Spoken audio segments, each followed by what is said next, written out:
Assalamualaikum warahmatullahi wabarakatuh. Nama saya Ramana Pangestu dari Universitas Mercu Buana. Di sini saya akan menjelaskan mengenai pengantar cloud computing tentang keunggulan dan kekurangan antara AWS Elastic Beanstalk dan Azure Web Apps.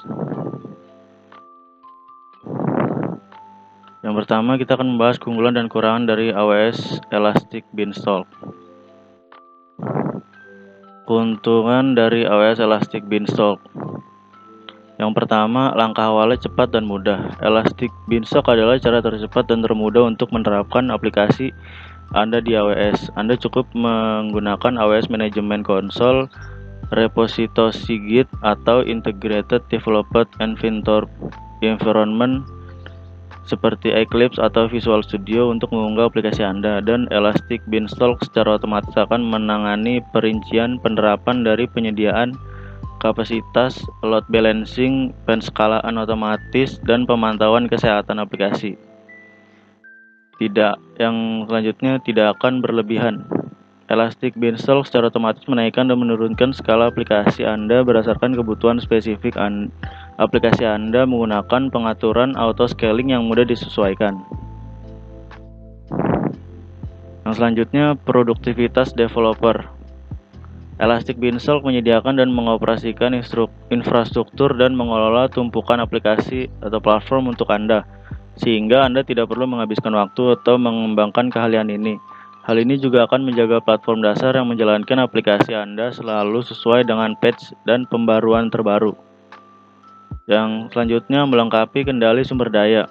Anda memiliki kebebasan untuk memilih sumber daya AWS seperti jenis instan Amazon EC2 yang optimal untuk aplikasi Anda. Selain itu, Elastic Beanstalk memungkinkan Anda membuka kap mesin dan mempertahankan kontrol penuh atas sumber daya AWS yang memberdayakan aplikasi Anda. Kekurangan AWS Elastic Beanstalk. Yang pertama, tidak memiliki banyak kontrol tentang penyebaran aplikasi atau konfigurasi server. Jika Anda memulai aplikasi baru, maka mungkin bermanfaat untuk tidak menangani hal-hal itu sekarang. Jika Anda memiliki aplikasi yang sudah ada, maka itu lebih merupakan tantangan untuk masuk ke dalam model Beanstalk. Selanjutnya, scaling berdasarkan matriks. AWS mendukung penskalaan lingkungan Elastic Beanstalk pada satu metrik. Jadi, jika Anda ingin mengskalakan berdasarkan parameter CPU dan lalu lintas jaringan, itu tidak mungkin. Selanjutnya adalah kecepatan deploy.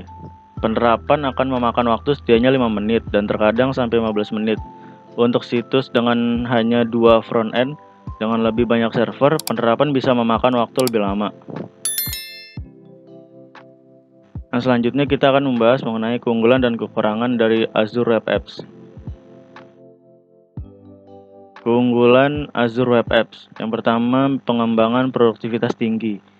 Pengembang dapat fokus pada aspek inti dari proses pengembangan mereka dan membangun aplikasi web seluler dan API yang scalable dan kuat menggunakan Java, Ruby, Net, Netcore, PHP, Python, Node, JavaScript, dan Docker.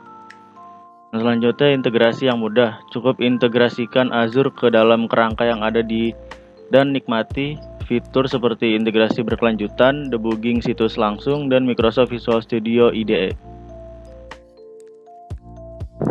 Selanjutnya, penyeimbang beban. Layanan aplikasi membantu menghemat biaya infrastruktur melalui penyeimbang beban yang ada di dalamnya. Ini membantu berbagai beban kerja karena akan ada sekelompok mesin dan bukan hanya satu server untuk menangani permintaan.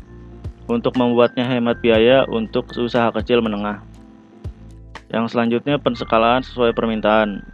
Skalabilitas dapat dilakukan sesuai permintaan dengan Azure Function, pengalaman server tanpa event driven. Ada layanan nano yang memberi pengembangan kebebasan untuk menskalakan sesuai permintaan dan hanya membayar sumber daya yang digunakan. Yang selanjutnya, koneksivitas cepat. Dalam beberapa menit, web dan aplikasi seluler Anda dapat dihubungkan dengan sistem perusahaan dan SaaS. Yang selanjutnya, mendukung jenis aplikasi. Azure App Service mendukung pembuatan berbagai jenis aplikasi seperti aplikasi web, aplikasi seluler, aplikasi logika, dan aplikasi API. Kekurangan dari Azure Web Apps. Pertama, tidak support bahasa pemrograman PHP versi 8. Selanjutnya, terkadang layanan NetAPI bisa lumpuh dan sulit untuk menemukan akar penyebabnya. Selanjutnya, kemudahan akses mungkin bermasalah untuk beberapa bisnis. Selanjutnya, diharuskan memiliki keahlian platform yang tersedia. Yang selanjutnya, tidak ada akses kontrol ke server desktop. Selanjutnya, aplikasi harus bekerja di lingkungan sandbox dengan izin terbatas. Menurut saya, sekian dari penjelasan mengenai kekurangan dan kelebihan dari AWS, Beanstalk, dan Azure Web Apps. Kurangnya mohon maaf. Wassalamualaikum warahmatullahi wabarakatuh. I want it back, got a plan, it's just kinda hard to word, it's all I need. Oh, I'm more life for my Drake shit, and I'm getting tired of all the same shit. I wanna see my family, wanna see my friends, have been slept on like my name says. And I'm pretty far from being famous, but I sure as hell ain't nameless, so just take aim,